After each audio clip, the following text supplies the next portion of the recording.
This episode of Telling Our Stories is sponsored by Wix Nola, Candle and Fragrance Company, representing New Orleans with every scent, from uptown to downtown.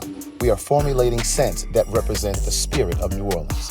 Visit us today, www.shopwixnola.com. Use promo code CTWS20 for 20% off your order.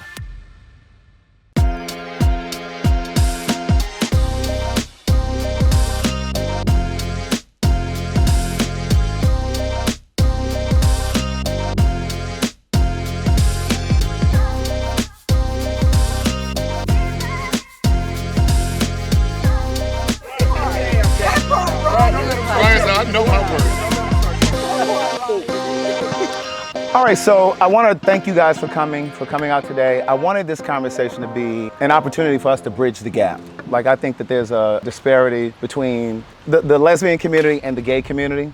And of course, I'm assuming, because I don't know how you identify, whether you identify as bisexual, trans, whatever, but we'll go through all of that. But I wanted this conversation to bridge communities, whether it's the lesbian and gay community, the trans and gay community, trans and lesbian community, whatever it is, because I believe that there's a disparity. And when I first moved to Atlanta, there was more of a sense of community from my perspective. We partied the same, we went to the same clubs, the same parties. A lot of times they were the same promoters. But then over time, there became a divide. I remember like the Other Side in particular was one of those places where it was on Wednesday nights and guys and girls partied at the same place. I don't really know of any places now where it's like that, but I noticed that there were different promoters, different nights for the ladies, different nights for the guys. And even when we talk about pride, like actual gay pride, the nights are separate, right? And so I want that to be a part of what we talk about. But ultimately, I want this conversation to be for the parents of queer children or people, if you will, that are struggling to accept their children or understand their children for whatever reason. Maybe they've put their children out because of religion, because of family, because of their own shame or homophobia, whatever it is. But I also want this conversation to be for young queer people who do not have an example of queer people in their life. And so I want to start with introductions. My name is Craig. I identify as gay, and then we can just go around the room. Hi everyone, my name is Sine, and I identify as bisexual. I'm Randy, and I identify as gay. My name is Meech, and I identify as gay as well. My name is Keon, and I identify as well. My name is Elliot, I identify as gay. I'm Sunshine, I identify as lesbian. I'm Nikki, I identify as lesbian. I'm Sam, I identify as bisexual. I'm Ryan, I identify as gay. Wendell, I identify as married. That part. Period. Yeah. Period with the I'm T. Cheryl, I identify as lesbian. I'm Derek, I identify as gay. I'm like Wendell, I identify. My name is Monica, and I identify as engaged. Oh. All right, congratulations. Congratulations. Okay, so as I was saying before, I want this conversation to be an opportunity for those coming behind us, the generations coming behind us, to navigate around some of the pitfalls, if you will, that maybe some of us have kind of fallen in and had to dig our way out. I believe that the lessons that we experience aren't just for us, they're for the people that we choose to share those things with. So I just want to jump right into it, right? Have you been discriminated by anybody in the black community, like straight folks? And I'm assuming everybody here is black. I'm Indonesian. With some other stuff. Okay. So have you ever felt like you've been discriminated against by the black community as a whole? Indirectly, not necessarily directly. There has been some type of discrimination when they find out you're not the typical, meaning you don't fit into a mold, you're not the expected woman or man with their counterpart, and they find out, oh, that person is funny, or they do things a little differently. And back in the day, it was funny. Oh, they're special. Right. They didn't use the terms gay and lesbian, bisexual.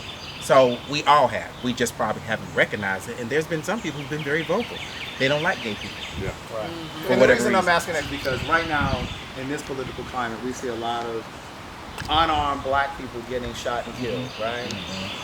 And oftentimes, if it's a straight black person that's being shot or killed, we're expected, the entire black community is expected to show up on the front line. But when a black, queer person, trans, gay, whatever, is killed or whatever, the black community as a whole isn't necessarily showing up. That's right. Right.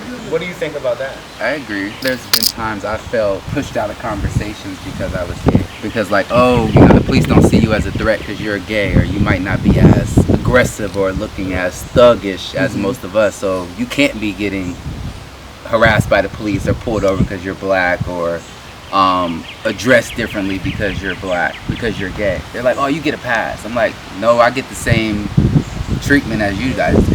So sometimes I do feel like pushed out of conversations because I'm black and gay at the same time. I think within the gay and lesbian community, we discriminate even within our own community. Come on, somebody.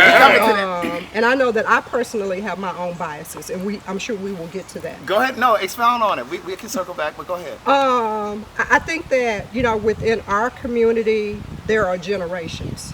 You know, and based on those generations, you know, you have the older generations that you may hear say, that's just too much. You know, you're doing too much. It doesn't take all that. It doesn't require all that. We don't want to see all of that. And I think it was recently, there is a black gay comedian, I forget his name. Samson? That may be his name. No, Carmichael. You know, No, Carmichael. Where he took a lot of heat. Yes. You know, because Gerard. he took a lot of heat.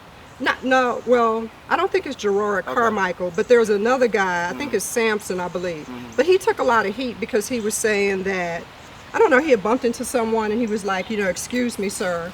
You know, and the lady was like, I'm a lady. And so he went on to say, at least make an attempt to dress the part or identify as the part. So I think that there is discrimination even within our own community. And when you say, you'll hear older people say, you're doing too much, you mean like guys who may wear dresses and heels, or in that respect? Right, exactly, exactly. Monica, when you say older, expound on that. I was going to say that too. Because you know, some in the gay community, I don't know about the female side, but in the male side, older is anything over 30. Exactly. Oh, no. Oh, wow. I'm talking about, you know. I think that's the same. I'm talking about within our community, people who, you know, probably are 60s, you know, 1950s, 1960s You're babies talking about or something Gen like X that. versus millennials. Yeah, versus- exactly. There's a generation difference. Exactly. Okay. I mean, because I know, like, our job now, at the end of our tag or your signature on your email, they want you to put how you identify. Exactly. And I know, I'm sorry, I may be gay, but I don't understand the difference in them. So with that in mind, I was like, I don't know. But they want, but at the same time, at my last job, I got hired because I was a triple minority and they needed it for grant. I'm black, lesbian. They needed it for what? You said grant? Right, because the thing is, I work at an all-white department. Okay. And I was black, gay, and a woman. And I went in, I didn't care if they knew I was gay. I'm like, oh well. But I know for sure they hired me because I checked all the boxes for them. Right. But like I said, the company I'm at now, it's like they want you to put a title at the end of your signature or nothing. I'm like, well, I don't quite understand them. Right. So, and that's funny being gay that you don't. It's like, you gay, you understand them. I was like, Right. And it's kind of hard for them to explain it to you because I don't know if it's relevant based upon the person, which one they decided you are he, she, they, the, them. Right. So, yeah. When it comes to like identifying and knowledge and generations, like things are happening really quickly. Yeah. Right. And I'm not studying. I'm not sitting around keeping up with every moving part, but I'm expected to know every part. Right.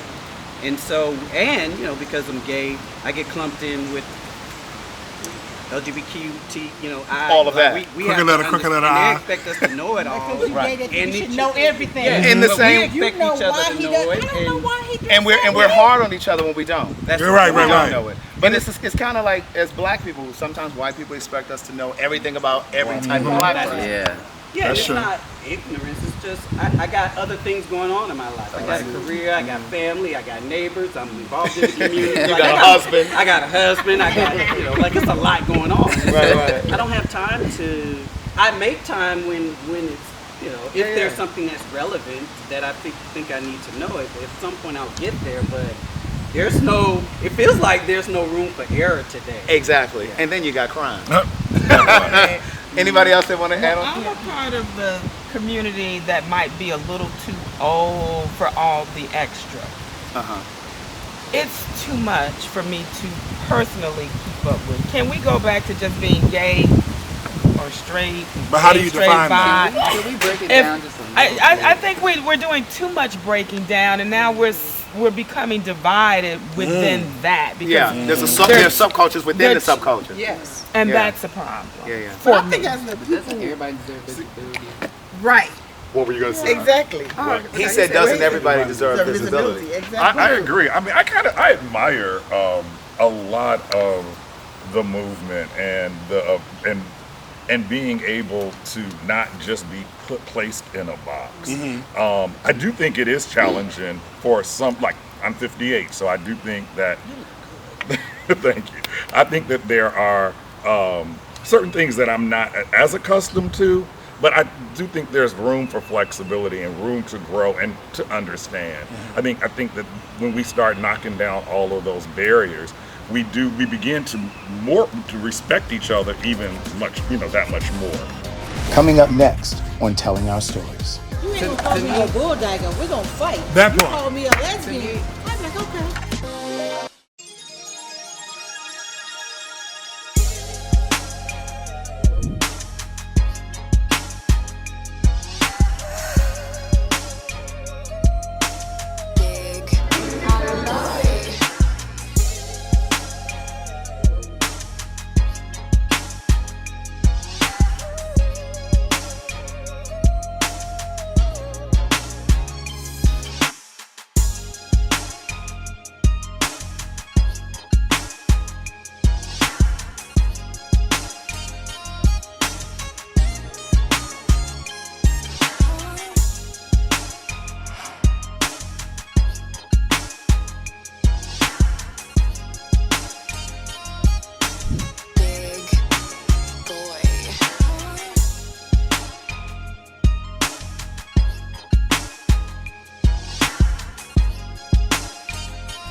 Well, Derek, you just touched on something, and the word that you said was box.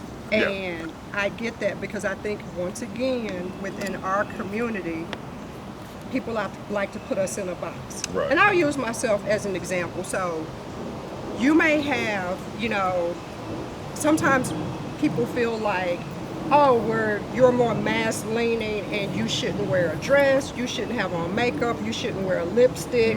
But I'm a woman and I love being a woman. I identify as a woman, and so if I see a dress that I like, I want to be able to put it on without being criticized. So again, it goes back to what you said, we sometimes put people within our own community in a box. That kind of goes to Within like your own the brat subculture. and her wife are now pregnant, and the brat is carrying the baby, and a lot of people on social media were like, well, why is she carrying the baby? She's the more masculine. She's the man. Right. She's actually very fit. But most of the masculine women have more babies than the. You said most. Say that again. Most masculine women tend to have more babies than the femme women. That I personally know. Do you? Why do you think? I just you said learned me that. too. Why do you think that is? Because I think they want to be, they're really bisexual. I mean, in the sense of not like they said they with a partner and they're deciding to have a baby, but I feel like a lot of masculine women do more sneaky stuff because they may be more bisexual than I'm actually a lesbian. You know what I mean? Because those be the ones, right? So they can't say exactly. They can't say that I like both. So they be sneaking. Listen, that's been going on forever. They sneak with the men. But that goes to with a man.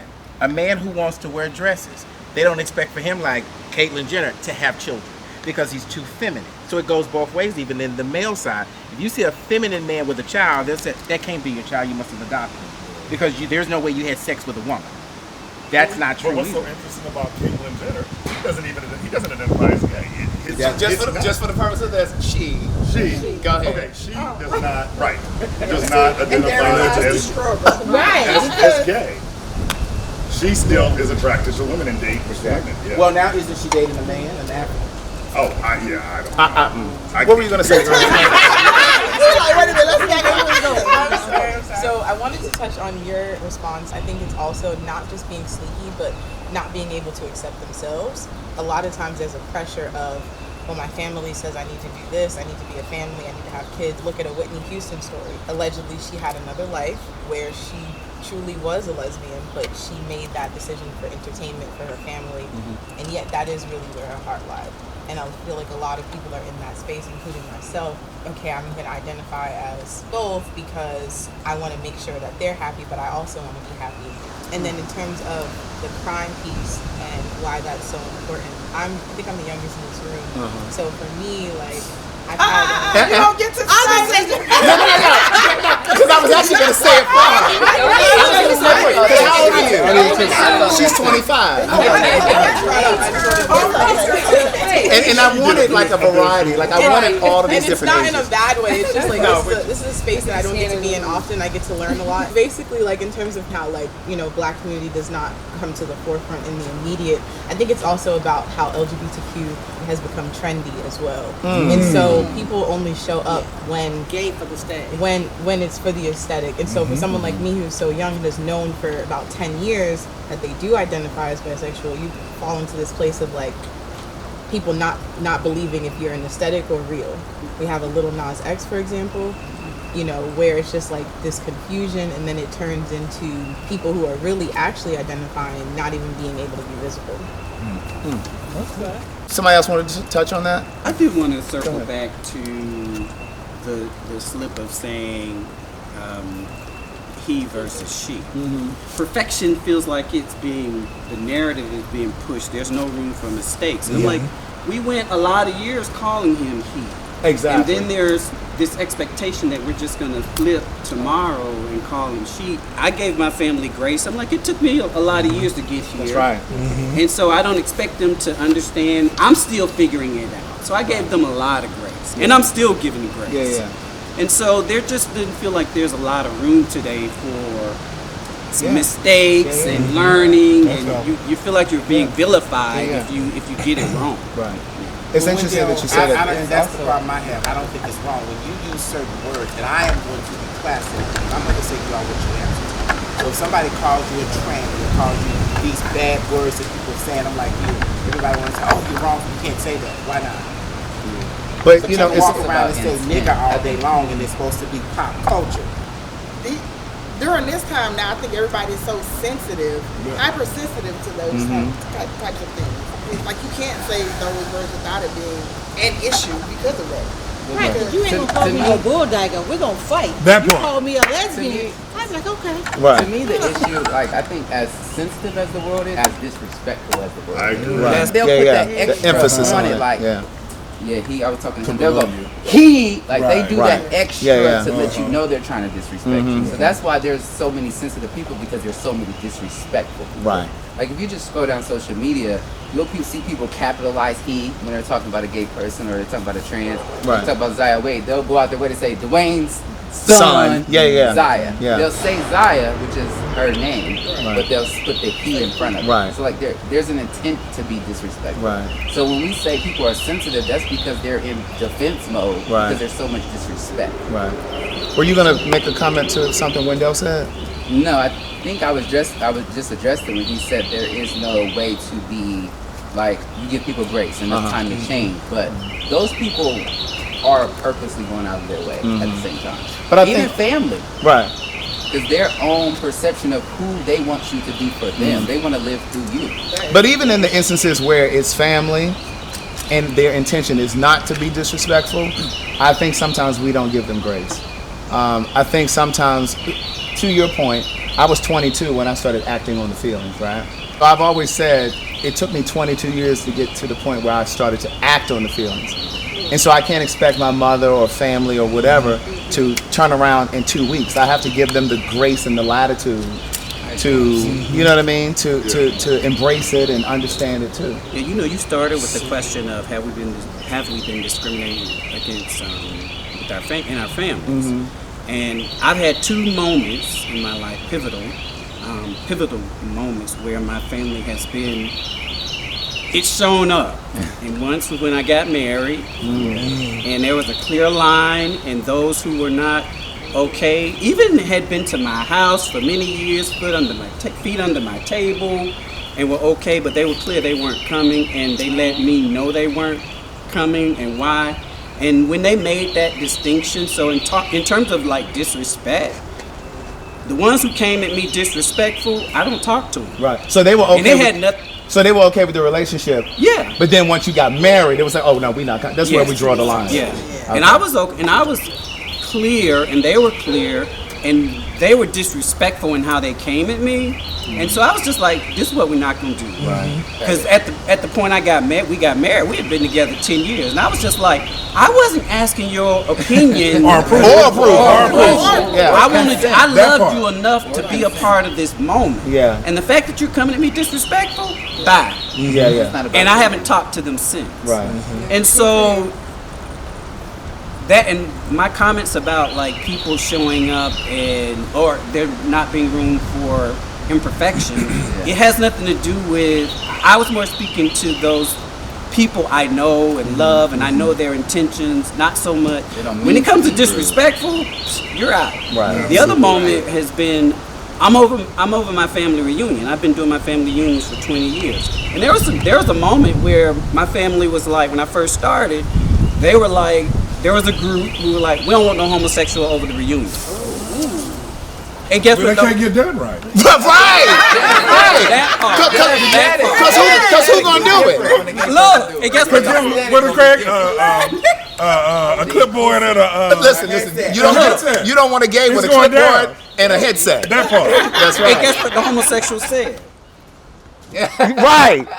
Here, y'all can have it. Y'all go ahead and do it then. Here it is. Watch Here it it never is. happen. Right. And we didn't have it for another, 5-6 years. And then they came running back. Begging me. It was almost like I couldn't go to a funeral. Like, please do it. Right. Please. The same one. The weight of that they on. Right. Yeah, and so, but I also understood that when all the timing of it happened, they didn't quite understand what it was. They didn't know it. And I take some responsibility in that because I hadn't done a good job of showing up fully, explaining what it was, because I was still learning. Right. You know, even when I made the decision. Why those? Because when it comes to what I want to be called, I got to tell you that. No. I understand. But You know, I mean, yeah, like there were people who would call Stephen, even today, there are neighbors and family members who will say, your roommate. I'm like, we ain't roommates, that's my husband. But you know what's interesting though? A lot of us will allow family to say stuff like that. Like my sister was like, oh, your friend. No, that ain't my friend, that's my partner. Yeah. So friend.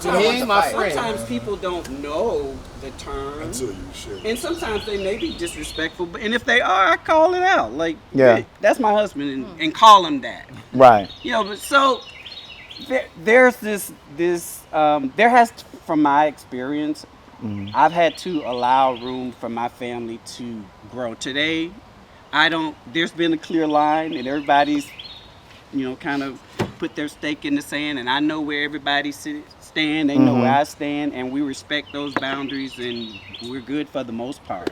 But I also have people in my life, family members, who are really close, I don't have in my life anymore because they made they were disrespectful, and that's what you're not gonna do, and I was okay with that.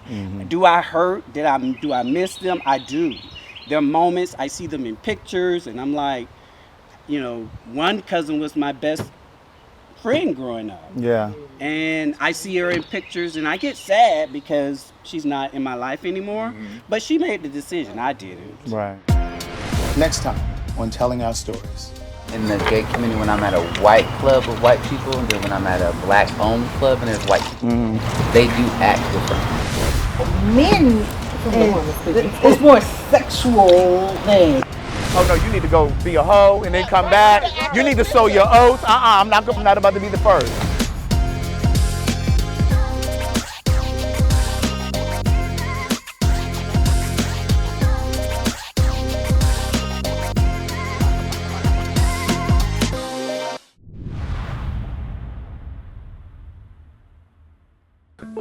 I was involved briefly with a married man who believed he had the courage to leave his wife to be with me and to live his truth. This isn't the typical story of a married man promising to leave his wife for a secret lover. Rather, this is a story in part about a gay man who knew he was gay before he got married, but chose to marry a woman because he didn't know how to break free. Rocky and I met on a gay social media site 3 months after I returned to the East Coast to live, and just 11 months after he was married. At the time we met, he was living and working in Dubai as a contractor for the government on a military base, while his wife was stationed in Tallahassee, Florida, where they had a home. In one of the first messages he sent me, Rocky shared that he was married, but that he had regrets. He explained that he had come out to his mother and siblings when he was 18 years old. He said that. To listen to more of One Thing for Certain, Two Things for Sure, a memoir continued, visit audible.com.